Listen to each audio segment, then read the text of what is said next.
Gila sih, dunia sampai heboh gara-gara Indonesia buka pasar gratis pertama di Gaza. Di tengah reruntuhan dan kelaparan, bendera merah putih malah berkibar di antara tenda-tenda pengungsian. Ribuan warga Gaza antre bukan buat cari uang, tapi buat ambil bahan makanan dan kebutuhan pokok. Semuanya gratis, hasil gotong royong rakyat Indonesia. Dari situlah nama Indonesia mulai dielu-elukan di tanah yang penuh luka itu. Pasar gratis ini bukan proyek kecil, bro. Ini hasil dari kerja bareng Basnas, Lembaga Kemanusiaan Indonesia, dan jaringan relawan internasional yang udah lama bantu di Gaza. Ide dasarnya sederhana tapi berdampak besar. Bikin titik ekonomi kemanusiaan yang bisa hidup mandiri, bukan cuma bagi-bagi bantuan sesaat. Lokasinya dibangun di Rafah, dekat perbatasan Mesir, biar akses barang lebih aman dan stabil. Yang bikin dunia tercengang, pembangunan pasar ini dilakukan di tengah embargo dan blokade ketat. Padahal banyak negara gede aja kesulitan masukin bantuan. Tapi Indonesia bisa, karena koordinasinya rapi banget. Mulai dari logistik, jalur diplomasi, sampai sistem keamanan relawan, semua disusun dengan presisi. Basnas bahkan nyebutin ada lebih dari 35.000 paket bantuan yang sukses disalurkan lewat jalur itu. Respons dunia langsung meledak. Media internasional kayak Al Jazeera dan The Guardian nyebut langkah Indonesia ini terobosan kemanusiaan paling berani dari Asia Tenggara. Para relawan dari Eropa dan Timur Tengah pun ikut bantu di lapangan, kerja bareng tim Indonesia karena sistemnya dianggap paling terorganisir. Banyak yang bilang, kalau bukan karena Indonesia, pasar ini nggak bakal bisa berdiri. Bukan cuma soal makanan dan bantuan, tapi filosofi di baliknya yang bikin banyak pihak kagum. Indonesia nggak datang dengan gaya penyelamat, tapi dengan semangat gotong royong. Konsep pasar gratis ini mengajarkan kemandirian, bukan belas kasihan. Masyarakat Gaza bisa memilih kebutuhan mereka sendiri, bukan sekadar nerima apa yang dikasih.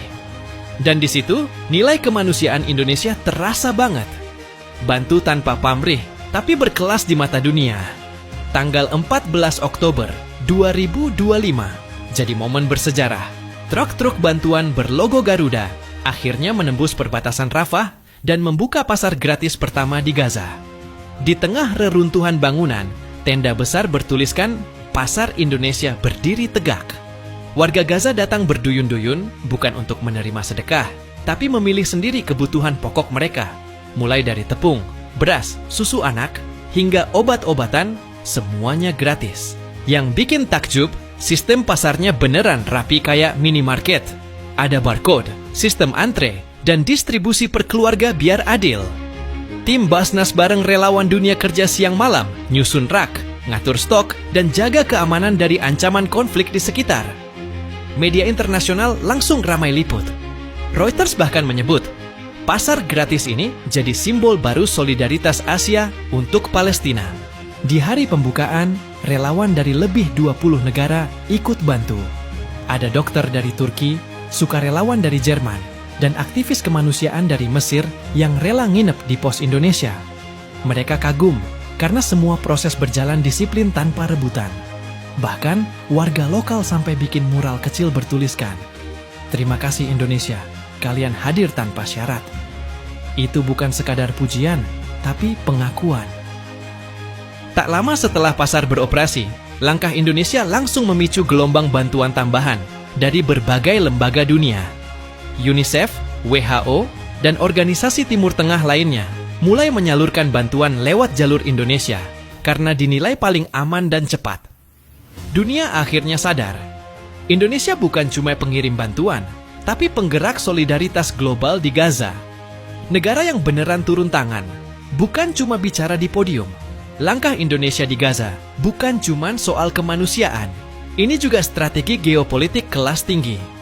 Di saat negara besar masih berhitung untung rugi dan cemas dikaitkan dengan konflik Israel-Palestina, Indonesia justru tampil sebagai kekuatan moral yang netral tapi efektif. Dunia melihat bahwa diplomasi Indonesia nggak cuma berhenti di forum PBB, tapi turun langsung ke lapangan. Secara geopolitik, kehadiran Indonesia di Gaza memberi pesan kuat ke Timur Tengah dan dunia Barat bahwa kekuatan Asia Tenggara juga bisa jadi pemain aktif dalam isu global. Langkah ini memperluas jangkauan diplomasi RI ke dunia Arab, Afrika Utara, bahkan Eropa lewat jalur kemanusiaan. Posisi Indonesia jadi lebih solid karena dianggap punya soft power yang konkret, mengubah simpati menjadi aksi nyata. Negara-negara seperti Turki dan Qatar pun mulai menjajaki kolaborasi logistik dengan Jakarta. Dari sisi ekonomi, aksi kemanusiaan ini berdampak besar terhadap reputasi Indonesia di sektor bantuan internasional. Banyak lembaga donor mulai melihat Indonesia sebagai hub distribusi logistik regional, terutama untuk krisis di Timur Tengah dan Afrika.